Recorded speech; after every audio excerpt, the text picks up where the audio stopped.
My name's Angelo, and welcome to We Want Picks. I'm going to walk through the entire UFC 273 fight card. I'm going to give you my picks and my DraftKings insight. We're going to talk about people's price tags, who's worth it, who's not worth it, and who should be in your lineup if you're looking to win some cash. Go to WeWantPicks.com/DraftKings, sign up for our free DraftKings League, hop in, ton of fun, costs literally nothing, compete against us, compete against the rest of the community. WeWantPicks.com/DraftKings. And let's just run through this in fight order. Right out of the gate, Kelvin Gastelum versus Dricus du Plessis. Gone, canceled. That fight is no longer happening. So let's talk about Julio Arsia taking on Daniel Santos. Julio Arsia, he's a striker. He's got solid volume, good defense, and he's able to come forward with power, but he still counter-strikes really, really well. Nice, versatile offensive attacks with his hands and his feet. He's a good-sized favorite in this matchup at $9,000, a 2-1 favorite on the sportsbook. But if we look at Daniel Santos, he is making his UFC debut, so we don't really have any data here for him. But he is an old-school shoot box fighter. And if you don't know what shoot box is, maybe you know who Vanderlei Silva is, right? It is that style. Come in, really high guard, then super aggressive striking style. An aggressive BJJ. The problem with his BJJ, Daniel Santos, it's very good, but it's very old school. He'll lay on his back and look for spider guard and triangles and stuff like that instead of looking to create scrambles and get to his feet. Daniel Santos is very dangerous, hits hard, solid leg attacks. He's very good everywhere.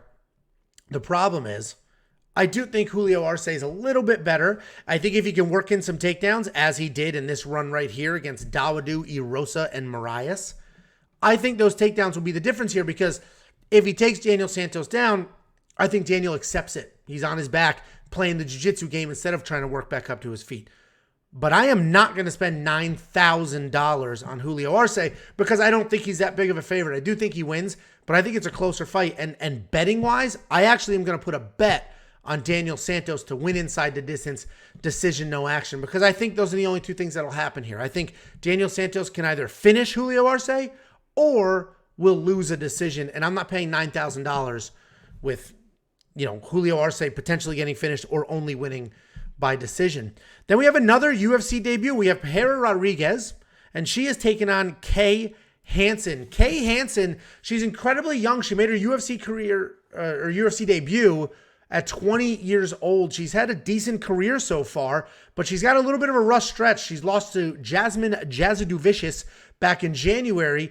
And the reason she lost that fight is because we broke it down, right? Jasmine's hips were just too good in that fight, and Kay lost a lot of those wrestling scrambles. But Kay comes forward. She's got sort of a tight bob and weave boxing style. She'll light you up, put you against the cage, and then take you down. Then she's aggressive on the ground. She's fighting Pereira Rodriguez. Pereira Rodriguez making her UFC debut. She is a nasty striker. She's got very real finishing power. She plots forward and she lets her hands fly. Well, I've been saying this all week. I call it a controlled brawl because she knows exactly what she's doing, but she throws with intent. She puts her hips into it, and it looks like it's wild, but she knows what she's doing. And what I love about Pereira Rodriguez's takedown defense is if you shoot a shot, she throws her hips in, pushes you over, and then just starts pounding away. She's not working on little minor techniques. She literally bullies you to your back. The sports books had Rodriguez as an underdog, and I love her in the underdog spot. And DraftKings has the luxury, they don't come out with their pricing till a week later, 2 weeks later, whatever it is, and they had the luxury of watching the money come in and see what the line does. So Kay Hansen is actually the underdog in this, and I do like Pereira Rodriguez to win this fight. I love her style. As far as DraftKings is concerned, though, I'm not spending, I don't think I can see myself spending $8,300 on her. I do think she wins, but Kay Hansen is stupid tough. She can grapple, and she might actually be worth the $7,900, but I'm not touching either side of that. But again, I do like Pereira Rodriguez here. I think she could do something special going forward in the UFC.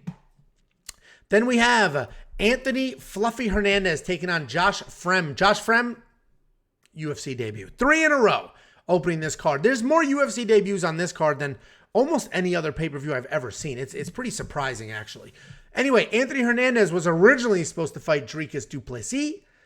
Then they did some shuffling, some moving, and now he's fighting Short notice UFC newcomer Josh Frem. Anthony Hernandez sort of built his name. He's been around for a little while, but nobody really knew who he was until this Rodolfo Vieira fight here. He won by submission in the second round, and he scored 94 points. But the reality is what happened was he got pounded on in the first round, taken down a bunch of times, controlled, dominated. But Rodolfo Vieira gassed, and he gassed hard. He was exhausted, could barely stand. I've never seen somebody get as exhausted as Rodolfo Vieira did, where Anthony Hernandez hung tough, had the cardio, continued moving forward, and ended up winning by submission. Great for him, right? It shows how tough he is. He's never out of a fight, and how skilled he is, because Rodolfo Vieira is a world level jiu-jitsu guy. Anthony Hernandez is his own black belt in jiu-jitsu. Decent hands, decent takedowns, but, really jiu-jitsu is where he shines. Josh Frem, he's French, so Josh Frem. He is making his UFC debut on short notice. Good size underdog here, and obviously no data, but he's a grappler, but he's very athletic. He's got some sneaky power in his punches. He had success in the LFA, other than his one single loss to Gregory Rodriguez, who's in the UFC now. He's coming off a win that got him his UFC contract. It's like Contender Series, but not. It's Dana White looking for a fight, where Dana goes to local shows and looks for some people who have talent. So he signed Josh there, and he's coming off a submission win, and it was just a few months ago. What I love about Josh is his athleticism. I talked about this in Quick Picks in detail.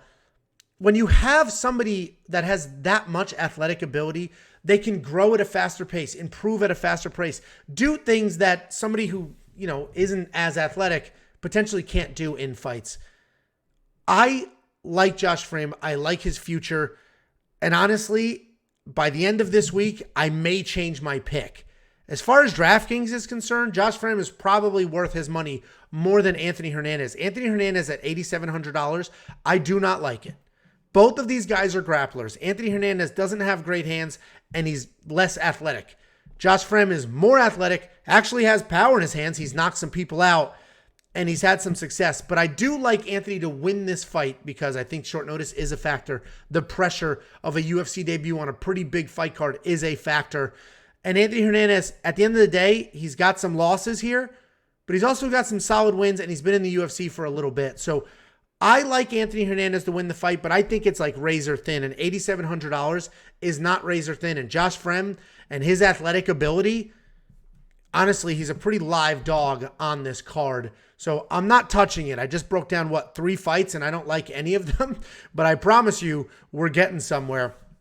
Then we've got Vince from Hell Pichel. He's taking on Mark Madsen. Vince Pichel, sick nickname. He's a good striker. He's got a lot of movement, good in and out style, and he has very good offensive wrestling as well. If we scroll down here, look at this. He took down Miller 3 times, Roberts 3 times, but if I keep going, 8 times for Njokuani, 8 times for Whitley. He's got very good offensive wrestling. What these stats are not showing, though, is he has horrendous wrestling defense.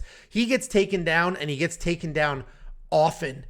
The stats I have here, Gregor Gillespie took him down 7 times, Roosevelt Roberts twice, Jim Miller twice in that fight, Austin Hubbard 4 times. So yes, he has takedowns against people, right? He took Jim Miller down 3 times, Jim Miller took him down twice. He does have offensive takedowns and good offensive wrestling, but he gets taken down. And he's fighting Mark Madsen. Nickname is literally the Olympian, because he is an Olympic Greco-Roman wrestler. And historically, you'd say, he's got bad hands, he's old, his cardio is not great. But he just went 3 rounds with Clay Guida, where there was 0 takedowns. He attempted 1. So anybody who's going to troll and be like, he didn't take Clay Guida down because he couldn't. He only attempted 1 single takedown. The reason he didn't continue to pursue the takedowns is because he didn't need to. He was winning those striking exchanges. He outlanded Clay 98-72, and he won that fight with striking only.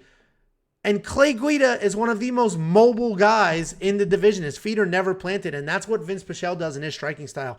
I think Mark Madsen wins this fight.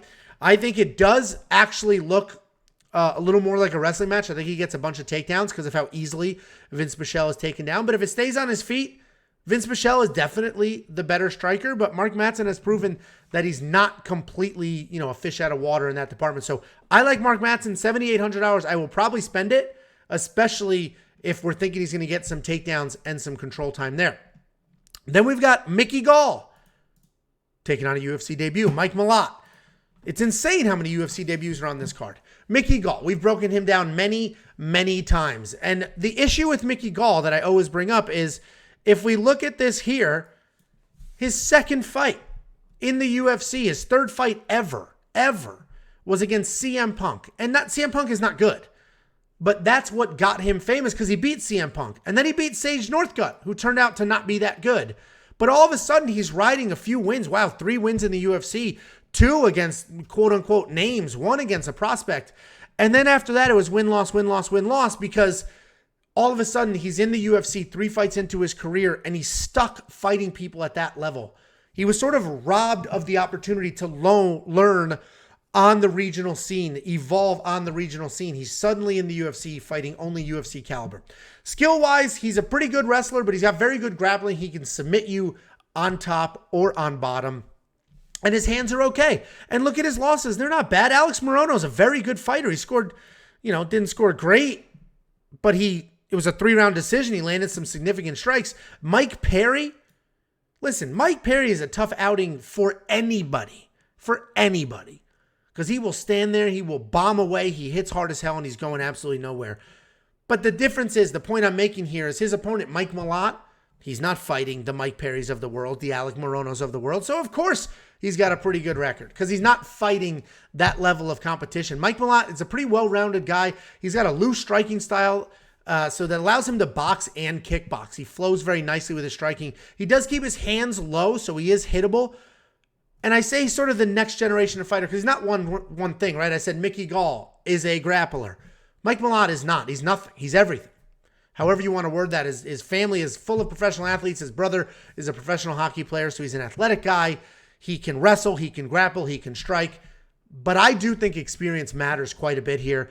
I like Mickey Gall. I think Mike Malott, maybe, I don't want to say frozen by the moment, but it's a big moment for him. Mickey Gall, this is not a big moment for him. He's been in these moments many, many times. And if anything, this is one of the most favorable matchups that Mickey Gall has gotten recently.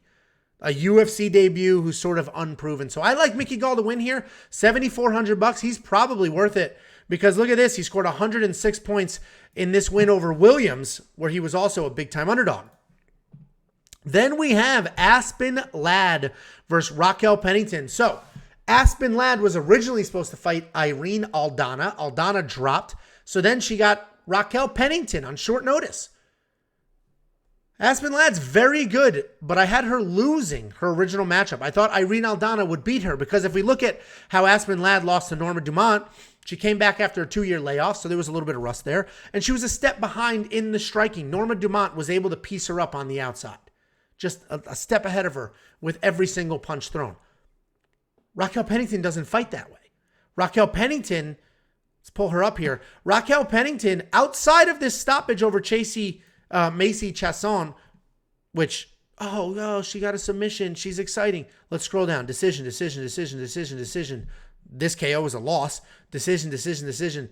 She didn't get a win. That was her first win since 2015. That was by stoppage. And my point here is that Raquel Pennington's style is to work you against the cage, hold you there, potentially get a takedown, and just grind out minutes. And Aspen Ladd is not the type of person that will just let you grind her out against the cage. She is a dog. And she will not allow that to happen. Raquel Pennington's a massive favorite in this fight as far as the sportsbooks are concerned. I picked her to dominate Macy. I love Raquel Pennington. And to work against my case here, look at her losses. She has literally only lost to champions. Holly Holm, champion. Nunes, champion. Durandamy, champion. Back down to Holly Holm again and Andrade. All of them are champions. She has literally only lost 2 champions. She's basically been the number 2 in the world forever, her top 5 in the world forever. And nobody outside of the champion, maybe they weren't champion at that time, but nobody outside of the champions in these divisions have beaten Raquel Pennington. And there's something to be said about that. And she's fighting on short notice, and that doesn't really matter because Tisha Torres is fighting on this card, and they live together. Their girlfriend, and obviously they're training together like absolute crazy. So I have to imagine Raquel Pennington is in shape, ready to go, and she's this skilled. But styles make fights, and I do think that Aspen Ladd is enough of a dog to stay off the cage, avoid the bullying. I don't think Pennington is going to be stronger. I don't think she'll be faster. I don't think she'll hit harder. What she will have is a wealth of experience that Aspen doesn't. I do think I like Aspen to win this fight, though. So she may be in my lineup. She's pretty affordable. We'll see how that fleshes out. But I like Aspen Ladd to win this. You guys are going to hate on me for it. Maybe I'm a simp for Aspen Ladd, but I did pick against her in her last fight. And I picked against her with her original opponent. I've just sort of changed my tune once they added Raquel Pennington. And we move right over to the heavyweights. We've got Rozenstruik taking on Tybura. Rozenstruik, big, heavy-handed striker.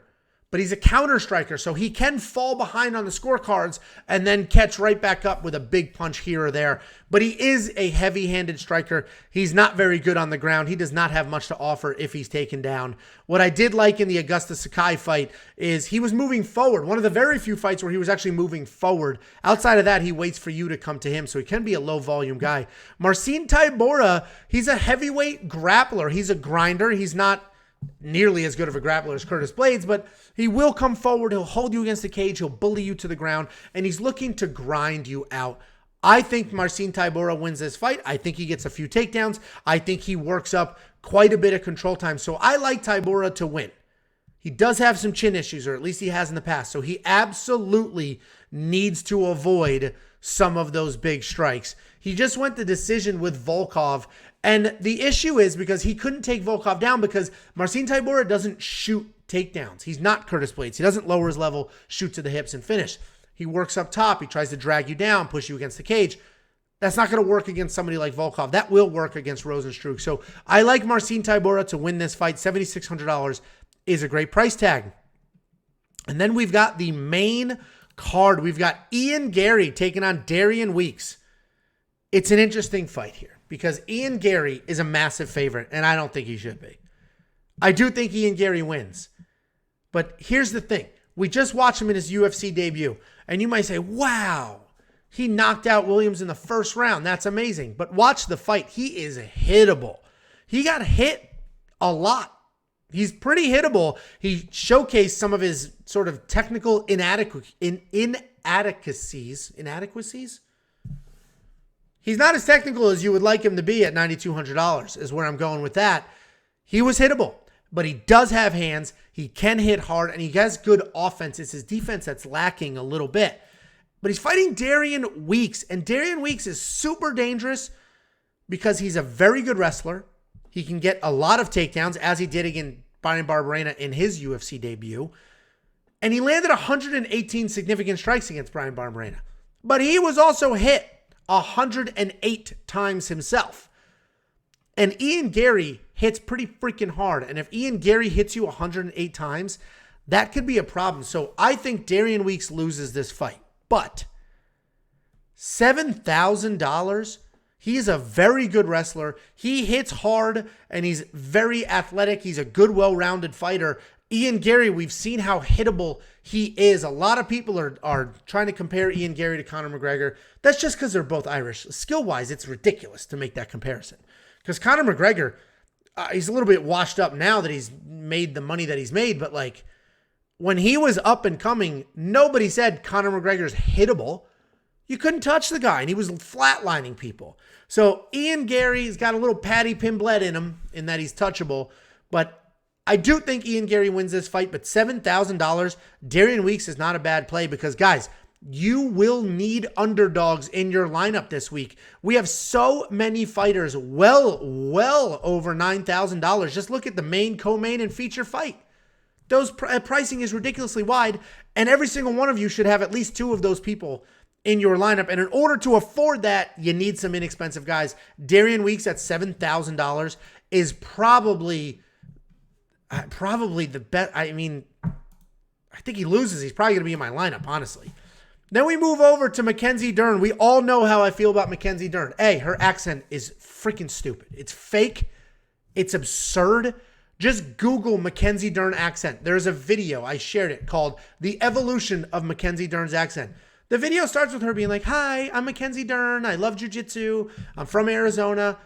And by the end of it, she literally needed a translator last year. A translator.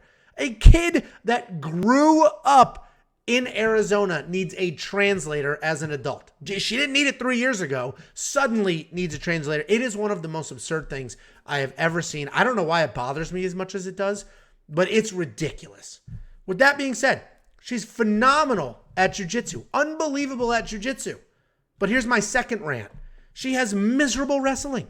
She has 10% takedown accuracy. She can't take anybody down when she needs to. So now we have somebody that can only win the fight on the ground that struggles to get it on the ground. It blows my mind that somebody as talented as her, that is as amazing as she is at jiu-jitsu, isn't just day in and day out working the one technique that she needs to make that jiu-jitsu worth it. Because I don't care how good your hands are, like there'll never be knockout power good. And she's stupid tough. She's not going to get stopped.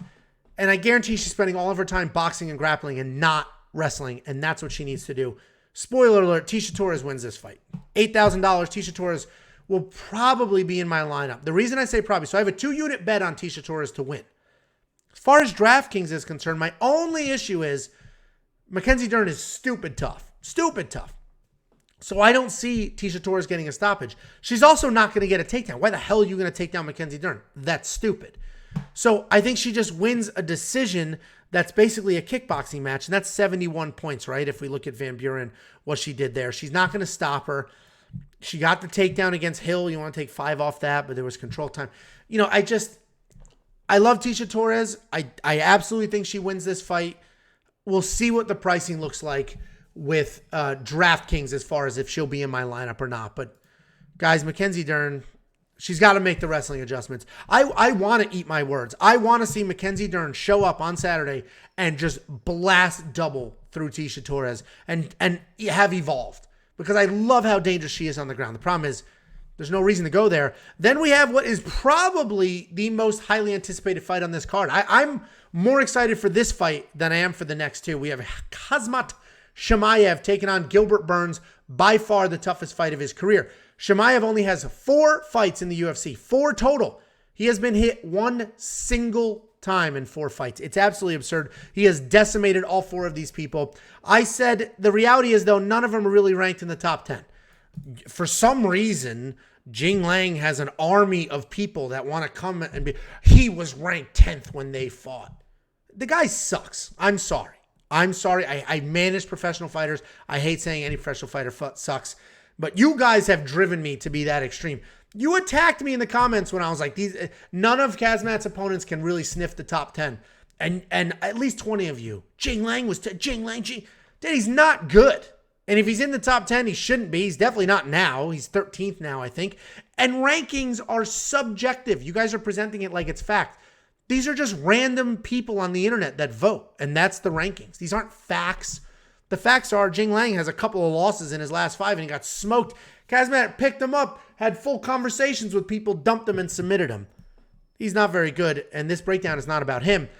My point is, he's fighting Gilbert Burns. Gilbert Burns is ranked, I don't know, what is he, 3rd, 5th, something like that. Gilbert Burns is legitimately ranked in the top 5, and he earned that ranking. He smoked Stephen Thompson in a grapple-heavy match. Smoked Woodley in a grapple-heavy match. He did knock out Damian Maia, smoked Nelson. I mean, look at this. Look at these wins. He lost to Dan Hooker, and this is before Dan Hooker was a little washed up. But the problem here is styles make fights, and Gilbert Burns needs to take you down to win. That's just how he fights. He has some power in his hands. He showed everybody he did when he wobbled Usman. But Usman engages the striking. I think Khamzat freaking takes him down immediately and blows right through him. Yeah, I think you have to have Khamzat in your lineup. Gilbert Burns, I love the matchup for Chimaev because it's going to be a really good win over a very highly ranked opponent, but I don't think Gilbert Burns is dangerous. I actually think there's people ranked below him that are far more dangerous than Gilbert Burns, because styles make fights, and Gilbert Burns is not going to take down Chimaev, and now he's going to be stuck defending takedowns. And I was texting with Jacob about this today. If you watch Gilbert Burns, there's video on him training guillotines. Like, I'm going to get taken down. Let me just try to guillotine real quick. A Hail Mary submission is not a proper technique. Co-main event, we've got Petr Yan versus Aljamain Sterling. You guys remember this fight. It's a rematch, and you probably remember that Petr Yan was dominating Aljamain Sterling, and then the illegal knee, and Sterling took the easy way out. The stats tell a different story. Aljamain Sterling won the first round. Aljamain Sterling won the second round. He won 2 rounds in what was only a 4-round fight. Yes, Petr turned the table. You know, the tide shifted. He was landing the more significant strikes, even though Sterling outstruck him. He was volume-wise, not, you know. Yan landed the more meaningful strikes, but it was like 86 to, let me see, what do I have here? I have the stats. It was 97 to 86 significant strikes. So he was outstruck. But Petr went 7 for 7 on takedowns. Aljamain went like 1 for 15. The biggest issue in that fight was Aljamain gassed, and he gassed hard. Very hard. And in this fight, if Aljamain has the gas tank to fight like he did in the first round and the second round, he can win this fight. I still think he loses, though. I think Petr Yan is more of the same. I think he gives up the first round early, but he's got a gas tank. He hits hard. His wrestling is fantastic because you don't really even expect him to wrestle. So I think Petr Yan wins this fight again. But I would say if you can only afford 2 of the big 3, between him, Volkanovski, and Chimaev, leave him out. Go Volkanovski and Chimaev because I think Aljamain Sterling is the most live of all 3 of them. All 3 of those big underdogs to get it done. I mean, he scored 119 points. Granted, there's technically a stoppage win here, but he had a takedown. He had a reversal, 3.5 minutes of control time and 97 significant strikes.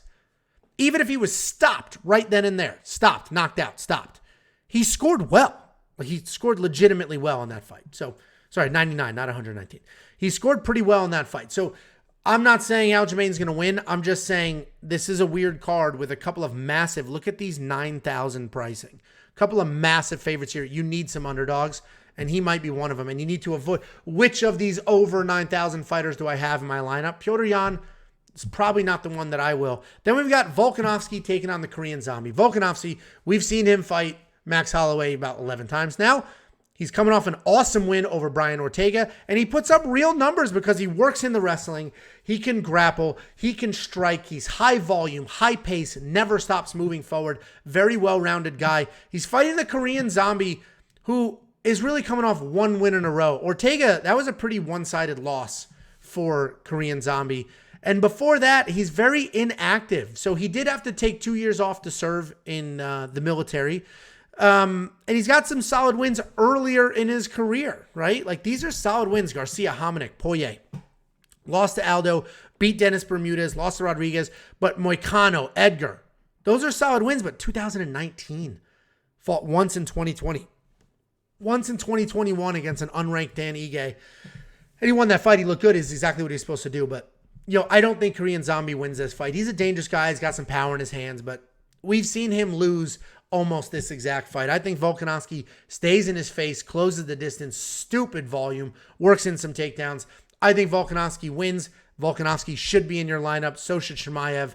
And then from there, grab some underdogs that you think can get it done. Guys, WeWantPicks.com/DraftKings. Join the free league. It's free. Join the free league. Participate. Compete against us. Compete against the rest of the community. Like, subscribe, do all the things. And we'll see you later this week for even more analysis.